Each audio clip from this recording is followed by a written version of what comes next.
सबों को जय यीशु ख्रिस्त में मेरे प्यारे माता पिताओं, भाइयों और बहनों।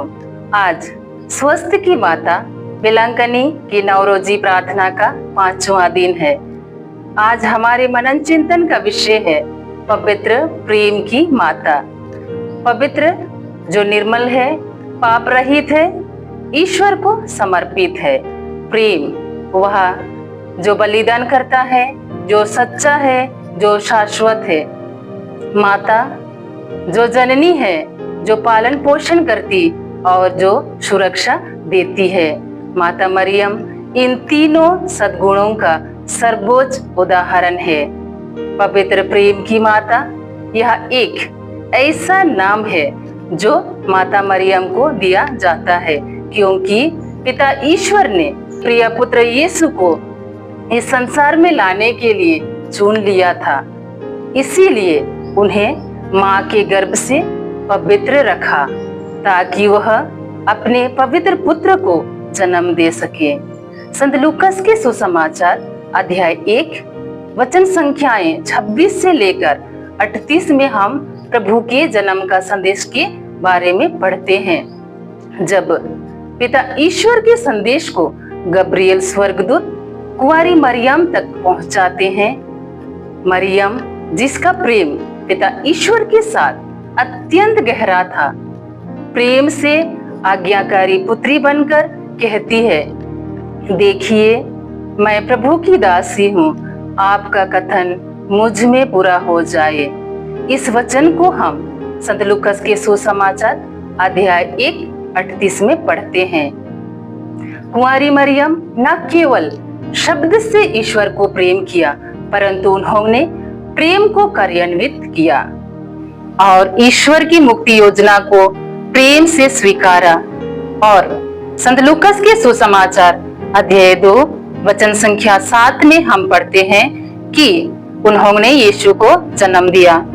संत पेतरुस का पहला पत्र अध्याय 1 वचन संख्या 16 और लेवी ग्रंथ अध्याय 19 वचन संख्या 2, अध्याय 11 वचन संख्या 44 में प्रभु का वचन कहता है, पवित्र बनो क्योंकि मैं प्रभु तुम्हारा ईश्वर पवित्र हूँ।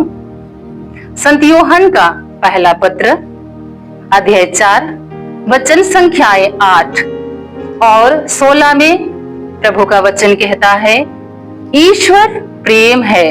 भाइयों और बहनों, हमने पवित्र वचन में सुना कि यीशु पवित्र है और यीशु प्रेम है, और माता मरियम ने यीशु को जन्म दिया है। इसीलिए भी माता मरियम पवित्र प्रेम की माता है।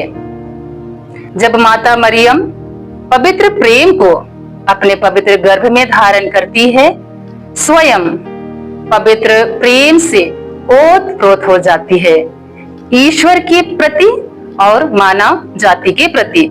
इसीलिए बाइबल में और भी मां मरियम के पवित्र प्रेम की व्याख्या को हम पाते हैं।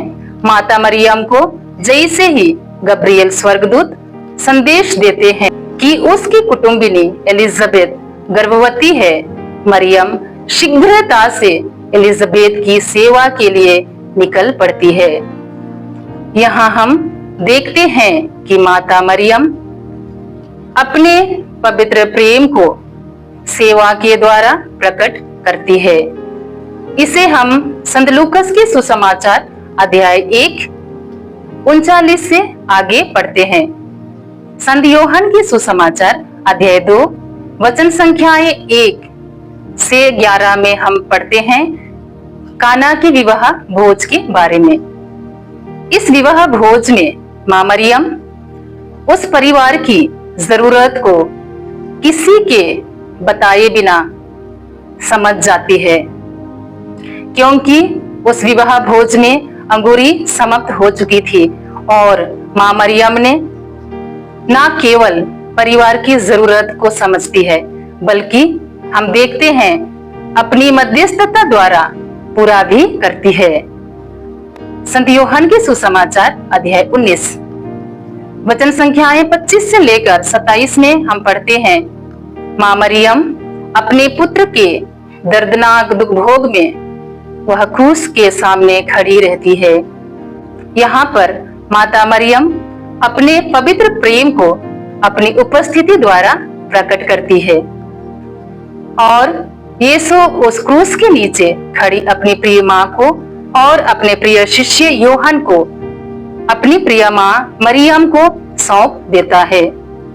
माता मरियम ना केवल योहन की माँ बल्कि हम सबों की माँ, सारे संसार की माँ बनी और हमारी प्यारी माँ मरियम जिस प्रकार प्रेम से आज्ञाकारी पुत्री बनी, प्रेम से सेवा की, दूसरों की जरूरतों को समझी, अपने प्रिय पुत्र के दुख में उनके साथ खड़ी रही, हम सबों की और सारे संसार की माँ बनी। वही माँ मरियम आज भी हमारे जीवन में अपना पवित्र प्रेम को हर रोज प्रकट करती है। क्या हम माता मरियम के इस पवित्र प्रेम को अनुभव करते हैं? यदि हम नहीं करते हैं तो पवित्र प्रेम को हम जीवन में कार्यान्वित नहीं कर पाएंगे। माता मरियम ईश्वर की प्रिय पुत्री है, पुत्र ईश्वर की प्रिय माँ है, पवित्र आत्मा की प्रिय दुल्हन है। इसीलिए आइए हम सभी त्रिएक ईश्वर से जुड़कर पवित्र प्रेम से भरकर हमारी प्यारी माँ की तरह पवित्र प्रेम को अपने जीवन में धारण करें और ईश्वर की मुक्ति योजना को आगे ले चलने में सहयोग दें। आमीन।